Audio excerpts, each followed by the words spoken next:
Welcome back to Tony McGee's Pro Football Plus. When we last talked to Tony McGee, we talked about his first part of his career in college, but now we're going to head into the NFL part. Welcome back, Tony. Thank you. You see, I'm still wearing the same clothes, waiting for this interview. Because you know what, Donna, all joking aside, this is the first time I've really been interviewed on the show, and it gives me an opportunity to say a lot of things that that it's been in my mind for a long time, of things that transpired years ago. Yeah, I think it gives people a chance to really get to know who you are as far as your early career and leading up to when you played professionally. And speaking of professionally, Chicago Bears, you started off there with the Bears. Third round draft choice, and I tell you what, it was a team that we played hard every week. I played with guys like Dick Buckus and Gale Sayers. Now, don't start counting time because I was only 12 years old. I was ahead of my time when I went into pro ball. But we would win. We did not win a lot of games, but the defense, we played 90 plays. We hold other teams with 3 or 4 points. We did not have a good offense, but one thing about it, when you came to play us, you better have your helmet strapped up. Well, the good thing about with Chicago, you didn't play there long. You moved on 3 to years. New England. Talk to me about New England. That's where Parcells was one of your coaches. You ended up winning some, and then you got nicknamed Mac the Sack McGee. Well, I remember my defensive line coach was Hank Buehler, who he was a Michigan State alumni, and he took all the defensive linemen and he said, take your best move, I want to see what it is. And once we showed my best move, he said, save that for the fourth quarter. And we developed that, and we had some other guys like Ray Sugar Bear Hamilton, who is the defensive line coach for Atlanta right now. We had Mel Lunsford. We had Richard Bishop. We had a plethora of guys that could rush the quarterback. We led the NFL in sacks 2 out of 3 years, and we were a 3-man line. And what they did, they developed a Tony defense where they allowed me to move around. And then, as I told you in the last interview, I was there for 8 years and I had 75 sacks. So they really opened my career up and taught me how to play football. And that was Hank Buehler. Then Fritz Shermer came in, and then Bill Parcells was there also. Come on, please. Why they gonna name a defense after you? Because I was that good, Donna. I mean, not like your jump shot. I did compete and I did complete. I mean, they didn't name no offense after Gary or anything like that. Well, I'd have told Gary about that wide receiver stuff. He has it twisted. I know defenses wins games, right? No question.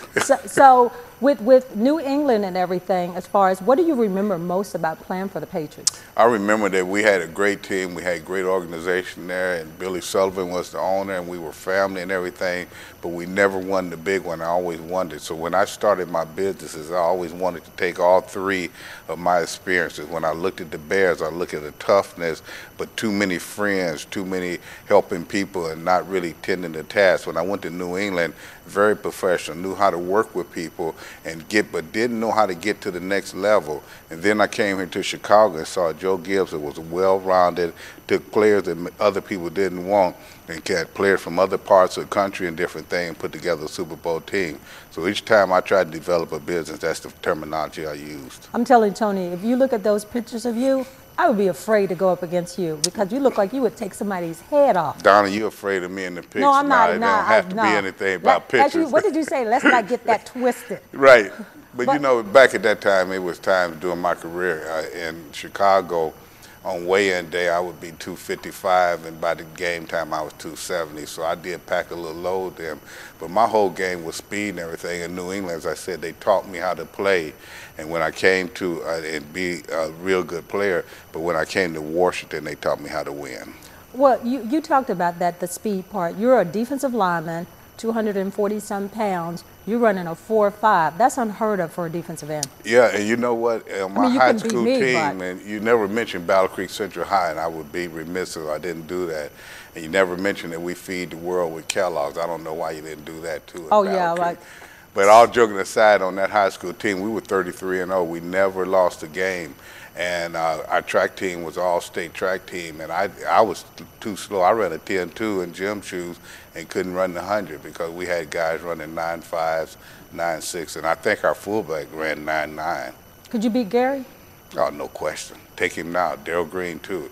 If you see this Darryl Green, I still want you. Okay, that's back. Well, let's talk about with the Washington Redskins. You know, you got traded from the Patriots to the Washington Redskins. A good time in your career because you ended up with Super Bowls. Talk about the play with the Washington Redskins, to Joe Gibbs, the different people you've met. Dexter was there, Charles Mann. I look at Dexter and Charles as two guys that I worked with young, and I showed them some things. And you know, I always joke with them because I showed them too much because they ended up showing me the door. But at the same time, these guys, they two all-pros, and they were great players. I came here, Joe Gibbs was a well-rounded coach, and he knew what buttons to push, and he knew how to put a team together. And I looked at the Washington fans in general, some of the best fans I've ever been around.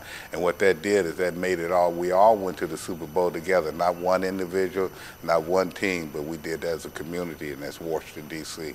So if you were to take something from 3 of the teams that you played for, you would take from Chicago what? You would Toughness. take from New England what?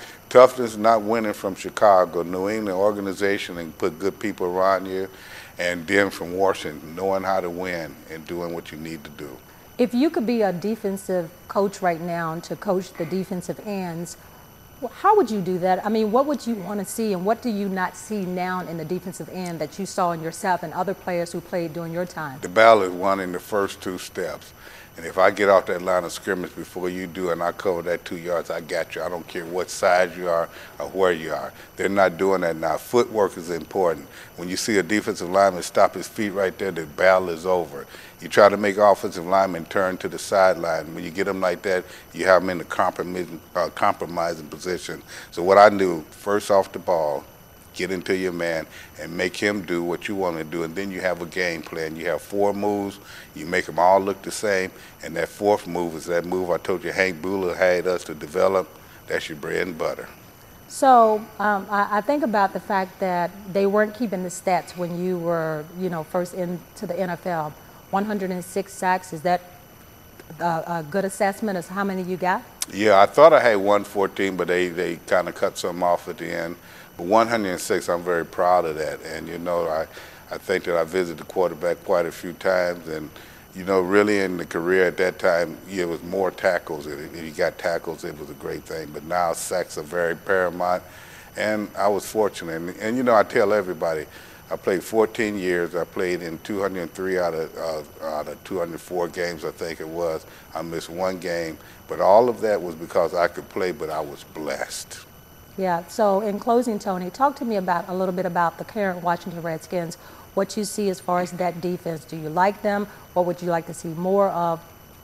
A rapport of the young Dexter Manley. He's coming on, he's bringing pressure off their side. I look at the defense in general, remind me of a young New England defense, 3-man line, active linebackers, good defensive back, people that can put pressure on the quarterback. This defense can go a long way. Offensively, they still trying to find themselves. They need to find that leader to get under the center. I'm not saying they do not have it, but at the same time, once they get that, this could be a very good team. Well, thank you, Tony. I think a lot of people learn a lot about you all. Thank you. Well, thank you all for staying with us. I think that a lot of people, as I told Tony, learned a lot about him that we didn't know before. And I joke a lot about him, but he was truly one of the best. More Pro Football Plus after this message.